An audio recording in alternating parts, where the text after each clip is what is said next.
Ladies and gentlemen, boys and girls, warshippers of all ages, welcome back to YouTube.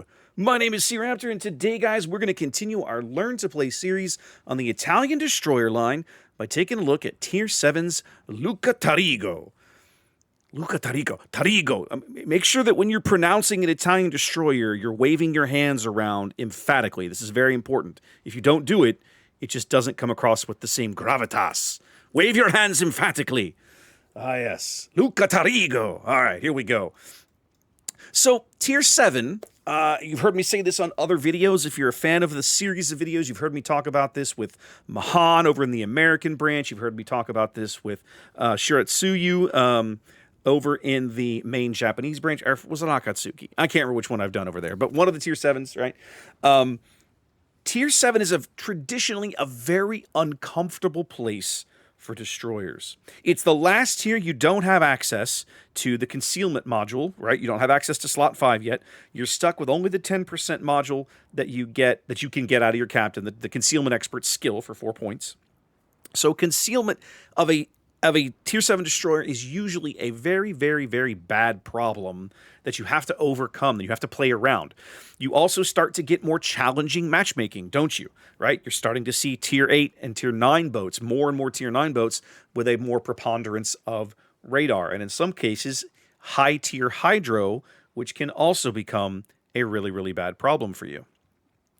The good news here, as we have a look at Tarigo, is not much has changed, right? The progression from Maestrale to Aviere to Luca Tarigo here at Tier 7 is very linear. At each tier, you add one more gun barrel, right? At each tier, your torpedoes get slightly better, or they slightly improve in terms of range or speed or something along those lines.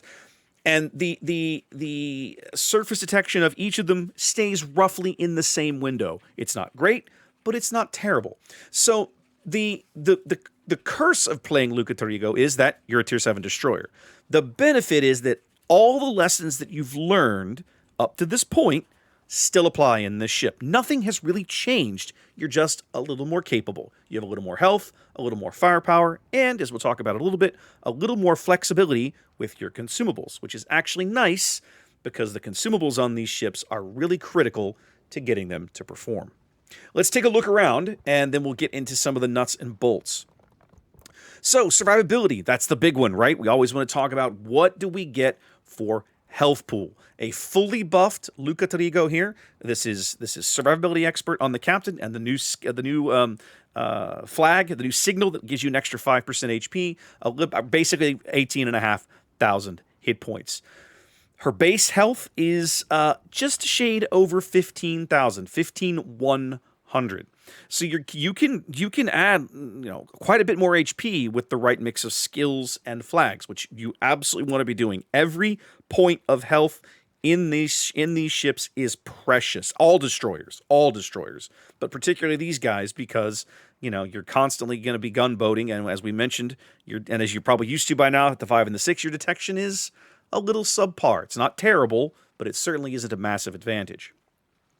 Now, the base health of the ship, 15,100, is squarely in the middle of the pack in terms of Tier 7 health pools here in World of Warships for Tier 7 tech tree destroyers. Let's be very specific here, right? You're still behind your main problem children, which is the French and the Germans, right? The German Tier 7 destroyers are straight up bullies with how much health they have, particularly Z-31. But the French are no slouch either, right? Vauquelin is over 18,000. La Hardy, the new French Tier 7 destroyer, has just as much as you do at 15,100, and some other weird mechanics going on over there, which is another video, right? The king of this tier, in terms of health pool, Z31, as we mentioned, 19,500. Lebrec Mas coming in at 17,500. Those are the two big bullies you got to look for. Him and those two, and Vauquelin, right? Those are the three that are really going to have the weight to push you around in terms of tech tree destroyers. Now, if you widen that out to include premium destroyers at Tier 7, you can also include fellow Italian FR-25, and you can include Z-39, a German premium as well. So, basically, in your tier, like Tier 7, your health pool is, I'll say, above average, but not so much that you can you know, throw your weight around like you can with those German destroyers, which are just absolutely silly with how much health they can come up with at tier 7. I'm not even going to get into the tier 8 and tier 9 ships that you can run into with your matchmaking. So just keep that in mind, right? You need to have enough knowledge of destroyer as a class to understand that there are ships you do not want to pick a fight with, okay? Right? You see one of those, like Z31, right? You see one of those German Spa cruisers on the other team, a Z31, a GJ Merker, or a, what's the tier 9? A Felix Schultz. Stay the hell away. You outspot those ships, which is good, but man, you want nothing to do with them. They will chew you up, given half a chance, okay? Not to mention, I mean, because those things are basically light cruisers, so that's just good advice. Stay away from light cruisers and a destroyer. Who could have predicted it? Health is an advantage. You have enough to do the job, the role that you want to perform, but you do not have so much you can be careless with it, just like the other ships you've been playing up to this point. Armor, yeah, whatever. You're used to this. You don't have any armor. You got 16 mils throughout. You're going to get punched around by basically everybody that shoots at you. Just that's the way it is. Welcome to Destroyer. Maneuverability and Concealment. You have essentially the same speed and handling characteristics that you did down at Tier 6 with Aviere. You have a 38 knot base speed, which basically gives you a 40 knot speed. You see there 39.9 with the speed flag. You have 610 on the turning circle and 3.2 on the rudder shift. The turning circle is a little wider than the one at Aviere. I think Aviere was like 580 or 570 or something. So this is a little worse, but you will not notice, okay? The Italian destroyers all handle pretty well compared to their contemporaries, okay? And Luca Tarigo here is no exception. The handling of the ship is excellent. You have the speed you need to do what you want. Now, doubling back to talk about speed. Back at Tier 6, you were among the best. Like, you were kind of tied, you know, king of the pack, let's say, for top speed. You aren't that here at Tier 7. There are some ships, even some tech tree ships, that are faster than you. The Russians, Minsk, is 43 base, right? So she's already blown you out of the water by 5 knots. And that's not a ship that you're going to be able to run down unless he screws up, right? What's another good example? The Grom, one of the new European destroyers, 39 knots base. So they're on the premium side, Bliskarica, also 39 knots, and Leningrad, also 43 knots. So you have a handful of ships in your tier that are faster than you.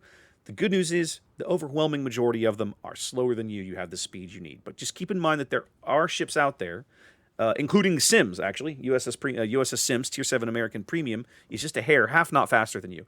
All of these add up and will leave you with some targets that you cannot prosecute effectively. Just keep that in the back of your brain and learn which ones you're not going to be able to catch up with, and just figure that out and know how to play those engagements. Concealment, 6.5 kilometers. This is full stealth rig. This is frankly not very good. Now, it's not worse than tier, okay? But it's up there. Again, the ships that are going to cause you problems, many of the ships that are going to cause you problems have less detection. I mean, are less stealthy than you. I'll get it out in a minute, right? So we talked about Minsk. We talked about Leningrad. We talked about Bliskarica.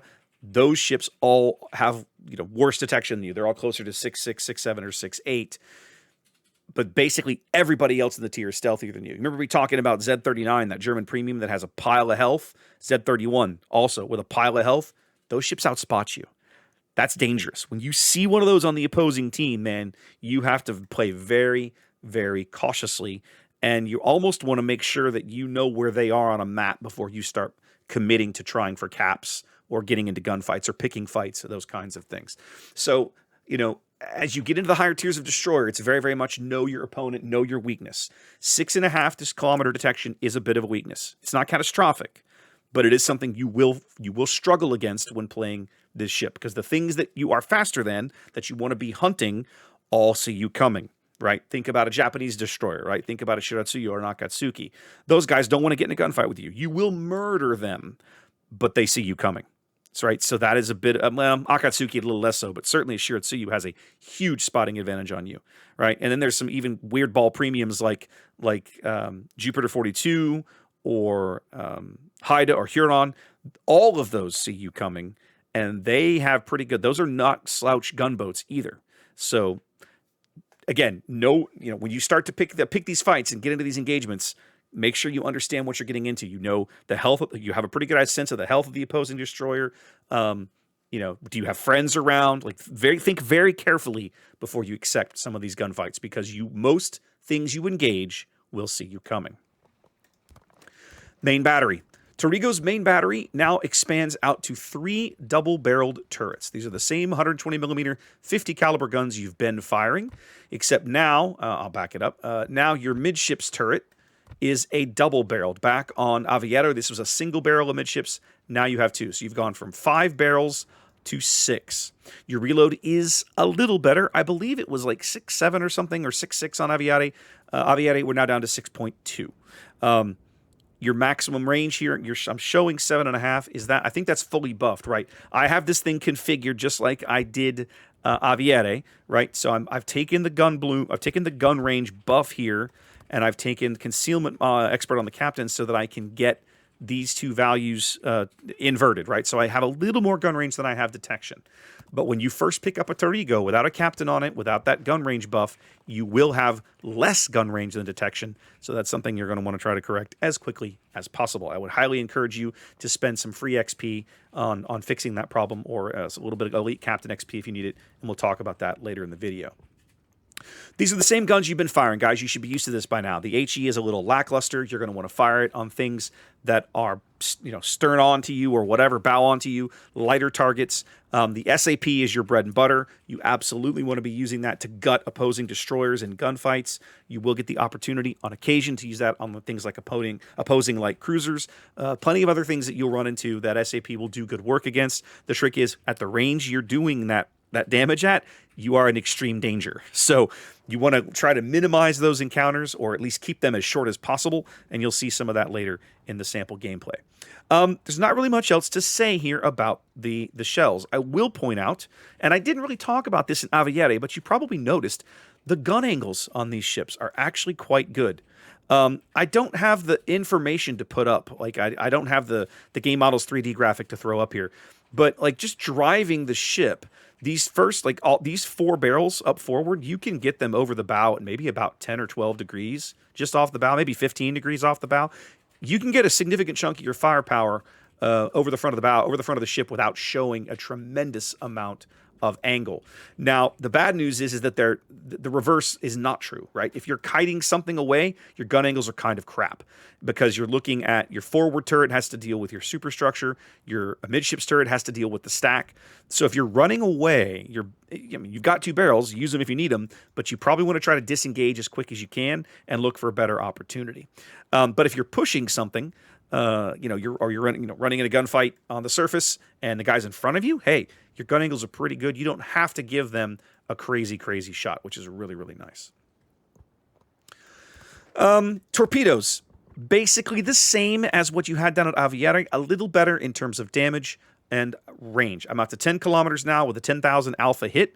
Again, they're very, very slow. 56 knots is terrible. These are almost like the goofy sea mines like you get playing a Sims, right? I'm still on triple barrels, which the one advantage of the triple barrels is they reload fairly quickly. You see there a 70-second reload. That is a little slower than you had at Aviere, which I think was like 65. But the bottom line is the torpedoes, again, they're not going to be your main source of damage. Use them. They come up frequently. Lock them out, chuck them out there, right? You never know what you're going to hit. The beauty of these torpedoes, the thing that makes them entertaining, is that occasionally you'll get, some battleship sitting bow in, or he's stationary, and you can get in a position to hit him with a couple. Sometimes you'll catch somebody where you didn't expect them. You'll fire at a battleship and a destroyer will wander into the way. All kinds of shenanigans can happen with these torpedoes. Don't discount them. Continue to use them, but don't rely on them. That's kind of the message I want you to take home. And this is really true. It starts becoming less true the higher we go in the tier, but certainly here at tier 7, higher we go in the line, but certainly here at tier 7, still very, very, very, very accurate. Yeah, not much else to say there. They're usable. You have torpedoes. Don't forget about them. Depth charges. We kind of hammered this back at tier 6 with Aviere, because it's one of the first tiers where you'll start seeing submarines more reliably, because that's where the submarine tiers all begin. The submarine lines all begin at tier 6. Here, tier 7 here with Luca Tarigo, you will run into both tier 6 and tier 8 submarines very regularly. The good news is, as we mentioned back there, your depth charges are adequate to the task. These are not the anemic, garbo, weak depth charges that the Pan-Asians and the Russians get. These are like middle tier. Like these depth charges basically are roughly equivalent to what the French get. 3,000 damage, 3,500 damage out of a bomb is pretty good. And with your crawling smoke and your speed, you will have no problem delivering these to a submarine who is out of position, has screwed up, and or even maybe the beauty of that smoke is that in the right situation, you might even be able to overextend yourself a little bit and get to him, which can be fun. I don't have an example of that to show you in the game that you're going to see in a little bit, but I have done it before in these boats, and it is hilariously fun because that submarine thinks he's safe. He's got a buddy nearby. You can smoke up and push him and drop lots and lots of depth charges. Now, ordinarily, there'd be 2 sticks of 10, which is a good chunk of bombs. I'm running the module to up it to 4. That's a personal choice. We'll talk more about that when we get to modules, but that's why you're seeing 4 here. Normally, it's 2 sticks of 10, 3,200 damage a bomb. These are great depth charges. Don't forget you have them. Put them to good work when you can, and look for opportunities to use that smoke, use your speed to push and punish opposing submarines who screw up. AA is okay. It's not great. This is, as we've talked about in the preceding ships, this A is good enough to murder fighters that get dropped over you. You will kill the occasional bomber. It will not dissuade carriers from striking you in the least. The thing that's going to keep the carrier away from you is your low aerial detection, which is 2.8. So keep your AA off the overwhelming majority of the time. Only turn it on when you absolutely have to. And then turn it off just as soon as you possibly can. Don't give him any more information than he deserves to try to strike you. It's not really much else I can say there. It's not a strength of the ship. You're not going to get much out of it. Yeah, you can see me use it a little bit, and you'll see me toggling it on and off. That's a very common thing I do in destroyers. I should probably do a video about that separately, like when to use that, when to toggle it, how to toggle it, wonder what circumstances you would use it. That's a whole thing. But the bottom line is turn it off by default and only use it when the planes are basically over your head spotting you. And as soon as they move far enough away, turn it off again. Just leave it off. Don't worry about it. Yeah, I mean, there's not a lot of differences here in the statistics to talk about between Aviere and Luca Tarigo. If you understand Aviere, Tarigo is going to feel very, very, very, very comfortable. Let's talk about builds. For starters, upgrades. Main Armaments Mod 1 is kind of my default go-to here in the first slot. I would never invest in auxiliary. Damage control is okay. It's not a bad choice. It's not a great one for this ship. I don't think it's worth it. Slot number 2, I would encourage you to spend the coal to pick up engine boost modification. That's going to give you another... Wow. Okay, you get a lot of consumable time now, right? 52 seconds now, which means I think I'm getting about... well, let's see. Let's dismount this thing and see what the base of this is, right? What is it? 40 seconds, right? So I'm getting 12 more seconds of speed boost out of it with this thing. I mean, for me, that's worth it. The speed boosts on this ship is really, really good. So I would encourage you to do this. If you don't have the coal, you're not ready to invest that much in a ship you're not comfortable with yet, I get it. Take engine room protection. Don't look back. Slot number 2, you have a couple of options here that are... you have 3 decent options here, let's say. You have smoke generator modification. This is going to give you more time on your crawling smoke. I don't have it installed here, but it certainly is not a bad choice. In fact, I should probably... This is probably what I should switch to. I'm currently using aiming systems modification 1. I like decreasing the dispersion on my main battery so that when I am in a gunfight, I'm putting more of my shells downrange on my target and they're landing home. The Italian guns have some odd dispersions. Despite the short ranges, you would expect them to have better dispersion. They seem to have very low sigmas. I've honestly never looked into that. Maybe I should. Let me pause this for a minute and let's go have a peek. So yeah, quick check tells me that the Italian destroyers have the same 2.0 sigma that all other destroyer guns have, which sometimes it doesn't feel that way. But either way, I'm using aiming systems modification here. The other one you might want to consider is main battery modification 2. I personally think the other 2 are better options, but if you find yourself constantly getting into knife fights and your turrets are having a hard time keeping up, and these turrets are not that fast, this is not a bad place, not a bad one you could invest in. I would not dissuade you. Slot number 4, you're probably going to want to go propulsion modification or depth charges. There's not really a good choice here. And we talked about this a little bit back with Aviere, I think. I forget if we had this slot. But the bottom line is I've got depth charges in, which gives me a little more oomph, a little more punch against submarines. I can be a little less picky about where I start dropping depth charges because I have so many sticks available to me. That's nice because I don't have. It's not like I'm British where I have hydro and I can pick them up at short range, right? So I'm kind of carpet bombing the ocean, for lack of a better way to think about it. The depth charges gives me means I can be a little more indiscriminate about how often I use those. The steering gears is not going to do you a lot of good. You're 3.6 on the 3.6 on the rudder shift already. That's going to bring it down to, what is it, a 20% buff? Yeah, you're going to get back another what? It's going to drop it to like 2.9 or something. I mean, you're not really going to notice that. Propulsion is where I would go. That way, when you're joggling your throttle, or perhaps you slow down, way down, or you come to a full stop, this can help you get moving again very quickly. Damage control, probably not a great option for you here. Flags, pretty straightforward here. You're going to want Charlie Kilo for the extra HP. You're going to want Sierra Mike for the extra speed. November Foxtrot to get your consumables to come back quicker. Victor Lima, Indy X-Ray, and Juliet Whiskey Hunawan to buff all of your various shell and flood chances. And X-Ray Papa Unit 1 gives you a little extra smoke consumable time. I would not invest in the AA flag. It's not a strength of this ship. Don't worry about it. And pretty much very few of the damage reduction flags are worth it, in my opinion. If you ever are on fire or flooding, you're probably going to put that right out. And I mean, I'll say this: Hotel Yankee, that's not a terrible flag.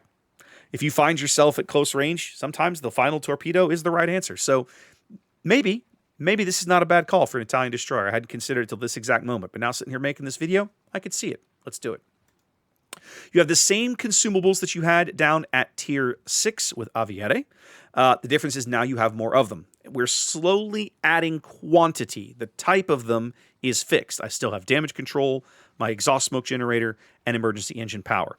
Down at Tier 5, I had 3 smokes and 3 engine boosts. At Tier 6, I had 3 smokes and 4 engine boosts. Now here at Tier 7, I have 3 smokes and 6 engine boosts. And very recently, Wargaming has made some changes to the cooldown on these. You'll actually find yourself able to use all 6 of these in a game, possibly. There was a time I was very, very stingy with these. The sample game you're going to see in a little bit got recorded several months ago before that buff was available, before that buff was in the game. And I don't use but maybe about half of them. Now, in the modern game, you could be very aggressive with these. You could pop one of these right when you zoned in if you wanted at the start of a game. I don't know there's a situation I would do that, but you could if you felt like it. So keep that in mind, right? These consumables will absolutely allow you to maximize the use of the ship. I would be very judicious about where I use the smoke. I would be a lot less concerned about using the engine boost because it comes back now very, very much quicker than it used to. You see there a little under 2 minutes with just the flag. I think it's 2 minutes base. No, it's the wrong flag. It's this flag. Yeah, it's normally it's 2 minutes. You can get it down a little under 2 minutes with the flag. Captain skills, as always on a destroyer. For me, my first 4, I would recommend Preventive Maintenance, Last Stand, Survivability Expert, and Concealment Expert. That should be your first 10 points, I feel like, in almost any destroyer you drive, unless you are a keenly advanced destroyer player and willing to give up Last Stand for something else, okay? After that, you have some options. As we talked about on Aviere, I particularly like Adrenaline Rush, and I particularly like Fearless Brawler. There are times when you're firing from smoke that Fearless Brawler will not trigger. That's okay. Whatever, right? Many times you'll find yourself in an open water gunfight on the surface, and you'll be glad for that Fearless Brawler. The turret traverse here is great for 1 point. Now, my last 3 points I've put into main battery and AA specialist, which is one reason my main battery reload, I think, is down where it is. This is questionable. I feel like, a 5% bonus to this. Let's see what this looks like without it. Let's just say if I skipped all of this, my main battery reload is 6.5. Okay. So I look at this like this is a 0.3 of a second buff. The AA damage is not worth it, right? So I'll say for my mind, this is a great way to spend 18 points. If you wanted to spend your last 3 points and not necessarily lean into the gun so hard and maybe lean into the consumables a little more, I think that would also be an excellent choice. You're going to get more smoke, more engine boost duration, and bring those cooldowns down. And those, I honestly think this is probably more impactful than the gun reload. I really think you'll get more use out of these skill points than you would out of this one. Other skills you might want to consider. I wouldn't invest anything in the torpedoes. We've talked about that before. Again, demolition expert. If you're firing a lot of HE, you find yourself enjoying it, go for it. But again, the SAP is really the bread and butter of these ships. I don't think it's a great place for 2 points. Gun feeder, I wouldn't. The guns reload fairly quick. Incoming fire alert's not bad. Neither is priority target. If you like those skills, go for it. Superintendent has some value. We didn't really talk about this at Aviere, but here, having that extra, it's really not about the extra speed boost. It's really about the extra smoke.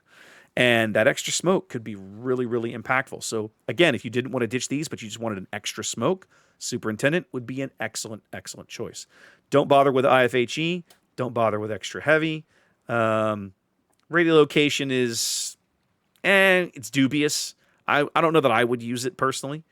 I definitely wouldn't go for main battery range here. You'll find people who advocate for main battery range on Italian destroyers. I'm not one of them. We've hammered it again and again and again. The low gun bloom is a huge asset of the ship, of the class, of the way they're designed to function. Don't give it up. Don't voluntarily make it worse, right? This skill would give you another. Let me run the numbers. It would buff your gun range out to a little over 9 kilometers, I think.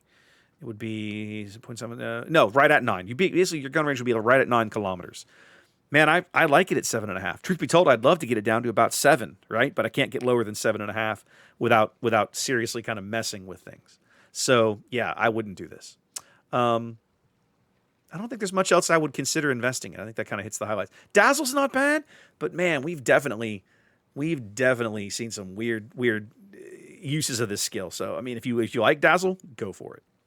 Now, something as I sit here and talk to you guys, I want to check this for a minute. Okay, so Luca Tarigo here, 6.8 is her base detection. I can get her concealment down to 6.5. There's an argument to be made, and we're going to have a much longer conversation about this at Tier 8, because it's a much bigger deal at Tier 8, in my opinion. But here at Tier 7, you might want to consider not investing in the gun range upgrade after you've gotten the detection down to 6.5. Okay, 6.8 gun bloom, gun range gets her about to where you were at Tier 6 with Aviere. Okay, I don't think the 7.5 is crippling. I think 6.5 detection, 7.5 gun range is perfectly fine, totally reasonable, totally workable. But if you want to continue focusing on the strengths of the ship, there's a case to be made for leaving the gun range module at 6.8 and not investing in this gun range upgrade. So have that conversation with yourself. Maybe play it both ways, right? The beauty of these ships is you don't have to just build it once. You can mess around with the build and try things out, okay? So try it this way. If you don't like it, if you want the extra range, go get it. If you like it without the range, play it your way. But I think there's a valid case for either one of these when talking about that gun range module. All right, we've hit the high points, guys. Let's go look at some sample gameplay, and I'll see you back here in just a few minutes. All right, welcome, ladies and gentlemen, boys and girls, to our sample game, here in Tier 7 Italian destroyer, Luca Tarigo. Spawning here in the northeast side of Land of Fire. I'm in a 4-cap configuration, and already I see some things that I don't care for. One is, I am only one of 2 destroyers on my team. That means I'm going to have to be doing a lot more heavy lifting than I would, let's say I would prefer when it comes to capture zones. The other is there's only 2 destroyers on my team. Now, the other one, blessedly, is a good player. That's fellow North American community contributor, Ilair Gorm. If you don't follow him, you should check him out. I'll put a link down in the video description or somewhere in the comments. Definitely go throw him a follow. Super awesome guy. He was streaming this game. I was not. The other thing is that we are both 2 kind of higher detection gunboaty destroyers, whereas the opposing team has another Tarigo like me and an Akatsuki, which, as we check here, is, well, about the same stealth, truth be told. Although mine's registering much higher than it is. But anyway, the bottom line is we're all about the same detection. So I guess in the end, that's not as bad as I thought. Ordinarily, Japanese destroyers are stealthier. Akatsuki here, kind of the exception. Shiratsuyu is the stealthier of the pair down here at Tier 7. I'm going to pause here real quick. I want to talk through a couple of things. So my initial thought is, okay, I have 2 ways to play this. I can play the top end of the A-cap, or I can swing wide and do some spotting along the 1-2 line, right? Ordinarily, as we've talked about, when you're playing one of these Italian destroyers in a random battle, what you're really hoping for is a nearby friendly destroyer that has better detection than you, that you can latch onto a little bit. Maybe play about a kilometer behind him and be his backup, his bully muscle when he runs into something else worth shooting at. But I'm not going to have that luxury here in a land of fire, and so I'm going to play cautious. We're going to start with a move over here towards the 1-2 line to do a little spotting. I'm sort of relying on my smoke and or speed boost and or ability to probably bully the Akatsuki, depending on how this engagement goes. I don't know which destroyer is up here in front of me. There will be at least one. Wargaming does a pretty good job of mirroring spawns.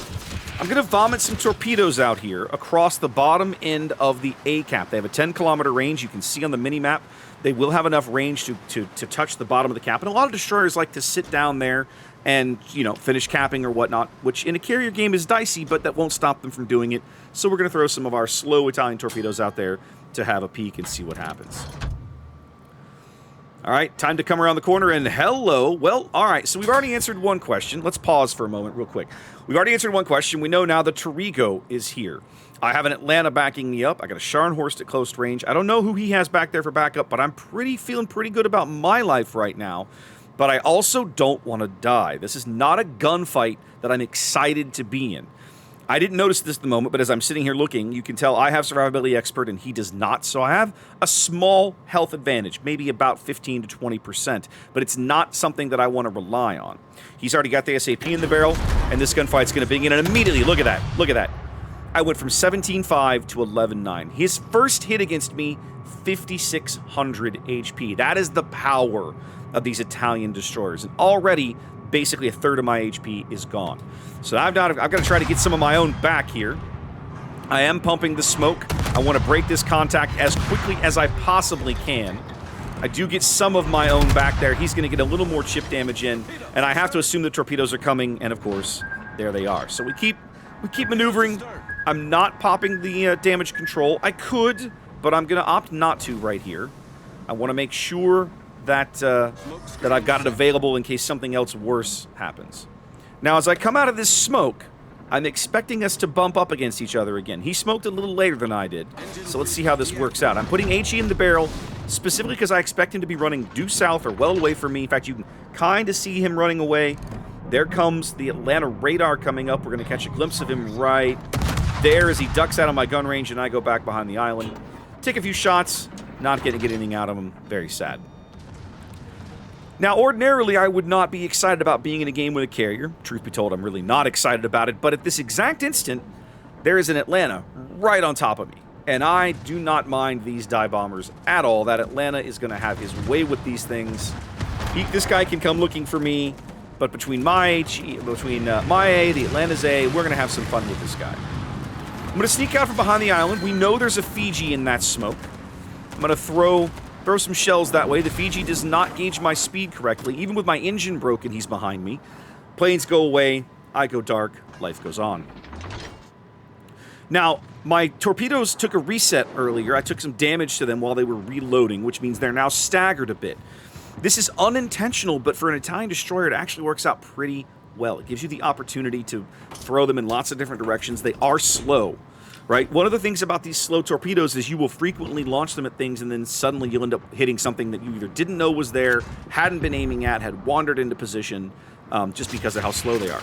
Right now, I'm dumping these into that Fiji smoke at two different angles at two different times, hoping to land something. The opposing Tarigo spotted by, I think, the Scharnhorst. And look who's behind me, ladies and gentlemen. The enemy salmon. Already, like, well ensconced inside our kind of, lack of a better way to put it, our kind of protection zone. Now, you see submarines still trying to do this in the modern game, and I don't understand it. Because with the nerfs to submarine torpedoes, inside of 3 kilometers, his torpedoes tickle. And so why would you want to be on top of all of these ships? Like, it's good from a harassing and OMG, I'm scared position, but it's not actually all that threatening. The Colorado behind me has actually spotted me. I'm going to end up burning a smoke here to get away from him to make sure I don't take any extra damage early, and I'm going to end up giving up this cap with only a few seconds to go, which makes me sad. But let me kind of talk about another thing here, right? When you're a destroyer and you have an opportunity to kill an opposing ship or finish a cap, 9 times in 10, the better play is to go finish the ship, and that's what we're doing. We're going to go prosecute this salmon mercilessly until he is dead. He does manage to dive and avoid those shells. The Atlanta's all over him up here. But Atlanta, being the light cruiser that she is, means that she has roll-off depth charges. We're going to throw some more torpedoes down there. Those were really meant for the Colorado. They might end up where the Fiji is. We'll see how it goes. Sturdy does take out the Colorado behind us. And I'm out here looking for this salmon. We know he's around. He and this Atlanta and I are in a great position for this. This is why this salmon play is kind of brain dead. This dude should not be making this play. And yet here we are. And there he is. Look at this. Look how close he is. He's on top of us. I've got HE in the barrel because of the angle. He's going to troll at periscope depth. Now, he is going to get one of these torpedoes into me, but because of the range, it barely tickles me. It's a little tiny... Oh, that mildly tickled me, right? That kind of hit. I'm going to let the floods go probably a bit longer than I should, but I wanted to make sure there wasn't another one coming. We're going to prosecute this kill, get in the last bit of damage there, and life feels pretty good. Our Sharnorse didn't know when to quit, and well, hi. Do you remember me talking about accidentally landing torpedoes on things? There you go. That happens a lot more with Italian destroyers than you might think. Friendly Sturdy does us a solid picking up the A-cap. Now, let's pause and take note here of the strategic situation. Okay, I want to point this out now because it's going to fall apart on us, and I want you guys to pay attention. We're 2 ships up. We have a huge cap advantage, right? 3-1, and we're over 200 points in the lead right this instant. We have 3 battles. They have 3 battleships on this flank, plus the Fiji.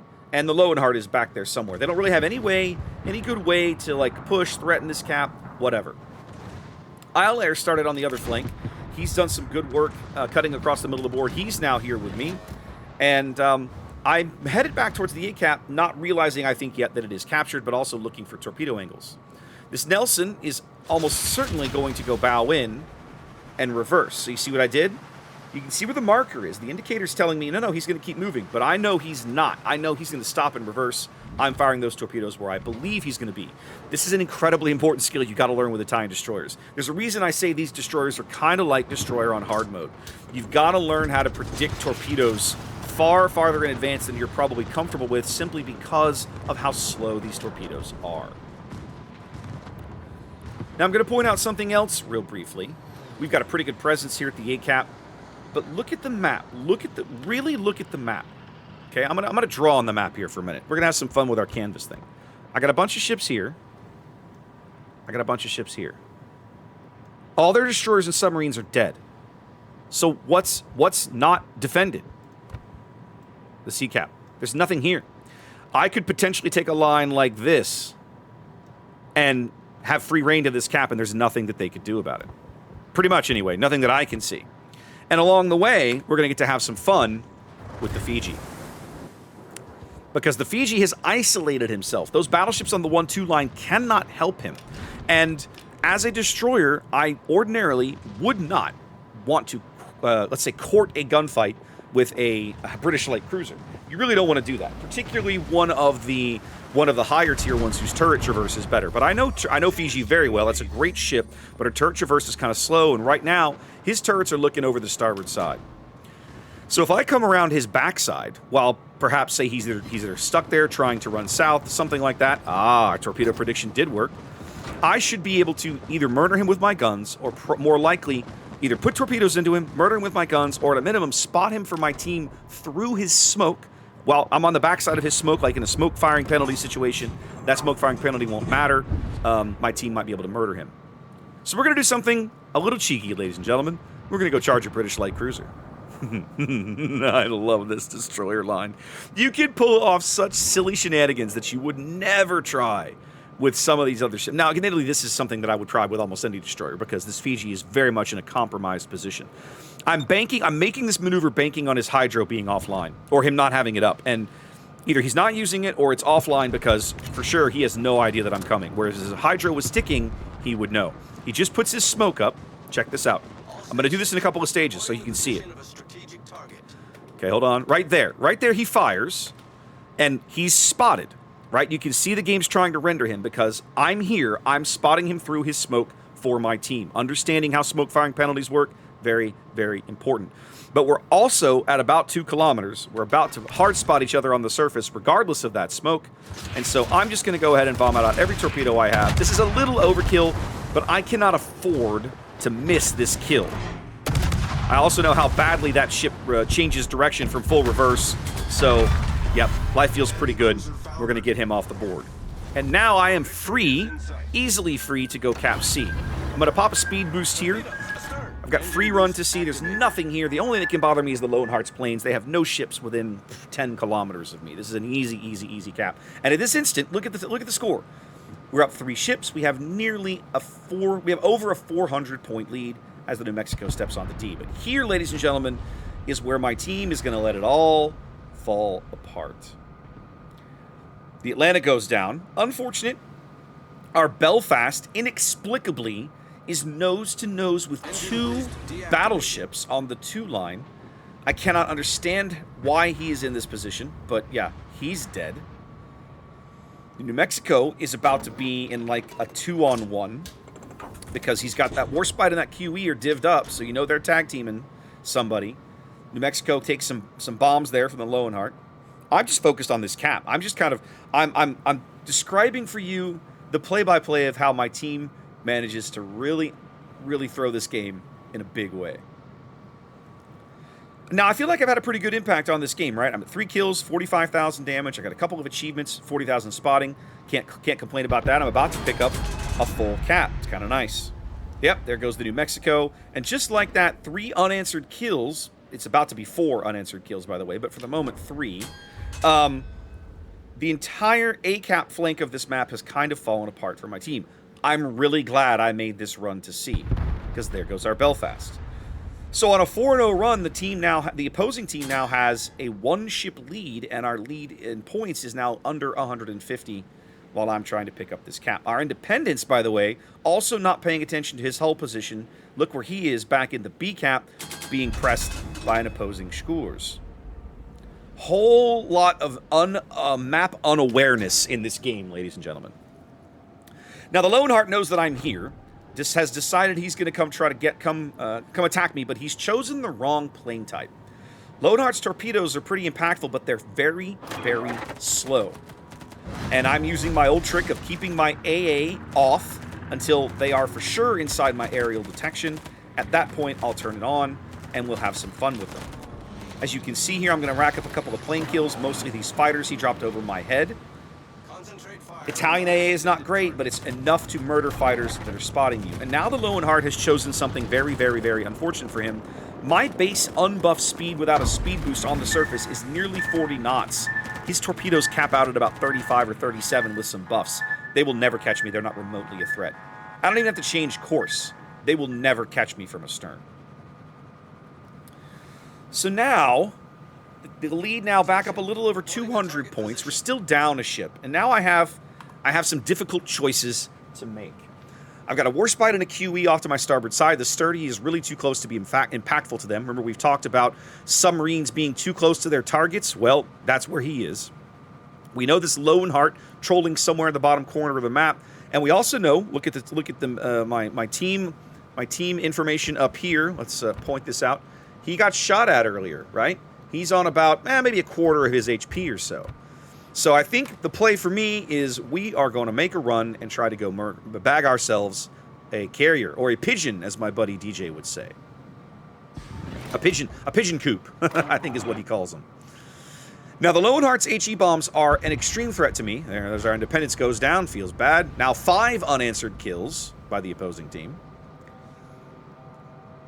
I really, really, really, really do not want him dropping these HE bombs on my head. They will hurt very, very badly. We're going to take some evasive maneuvers here as he tries to get lined up for this drop. I'm going to murder his fighters, and right as he's going to come in and try for the drop, we're going to pop the smoke and take some evasive action. Now, the smoke is doing me 2 different favors. One, it's keeping the bombers off my head for a little while, for at least, 25 seconds while the smoke ticks. Two, it's allowing me to close with the Lowenhart. Because remember, my gun range is only, 7.5. Unless I want to torpedo this guy, I'm going to have to get up here and get my hands dirty, right? And so this is I won't say it's a guarantee, but it's providing a little bit of extra safe passage. What I don't know is where he's going to be when I come out of the smoke. Right there. He's going to take the drum. He's going to guess on the bombs, miss. And now it's to my turn, baby. He's a kilometer inside my gun range. We're going to start slapping him with the SAP for about 4 to 5K a salvo. We're aiming here specifically for his upper belt and casemate. I'm not looking I don't want these on his belt armor. I want these on a little higher up on the ship, on the hull, aiming for like the flight deck kind of level. I've wandered a little too close to his secondaries. German secondaries are pretty good. I'm going to take a little bit of chip damage and then back off as my guns have done their work yet again. So, here we are, 14 minutes into this game. I've got 4 kills, 60,000 damage. It's not exactly an amazing damage total, but like I keep hammering home, you will probably not rack up big damage totals in these ships, but your impact on a battle is not directly reflected on how much damage you do, but what you kill, what you clean up, what you get rid of. Now, I'm about to make a mistake that's going to cost me my ship.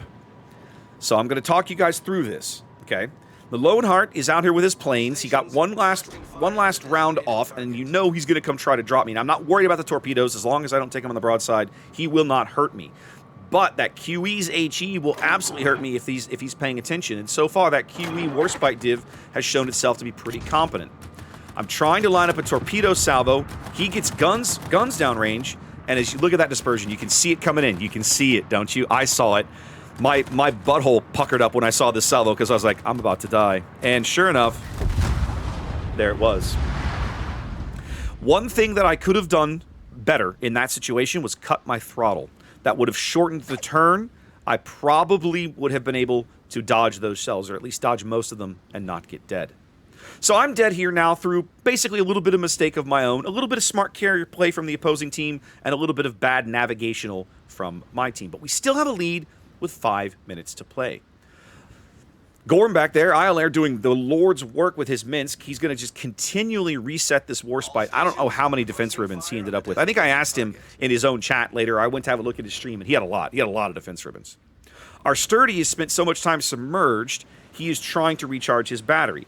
One of the things about British submarines that you got to learn when you're fighting against them even, is that their batteries recharge significantly slower than most other nations. So they have longer battery durations. They can stay down longer, but recharging those batteries takes more time than than almost anybody else. So they have to stay up longer in between dives. Sturdy is struggling with that right now. But he sees the QE coming back, and he's going to turn and launch a beautiful torpedo salvo at that guy. Air doing Minsk things, playing his Minsk basically like you do a Russian gunboat, hanging at long range, using his guns to harass, light fires, get resets. Our Fuso's going out right here. And just like, oh, he didn't go out right there. It must be the Belfast salvo. He's going out soon. Here comes a QE salvo. Let's see. 260 HP. He's definitely going out. There it is. Belfast got a fire. So there we go. With 4 minutes to play, ladies and gentlemen, we have a 250 point lead, and they have a whole bunch of battleships left, which feels really, really, really awful. QE took all 6 of those Sturdy torpedoes, so he's feeling it right now. Sturdy is choosing to sit on the surface and try to harass this Warspite, which he and Air are doing a great job of.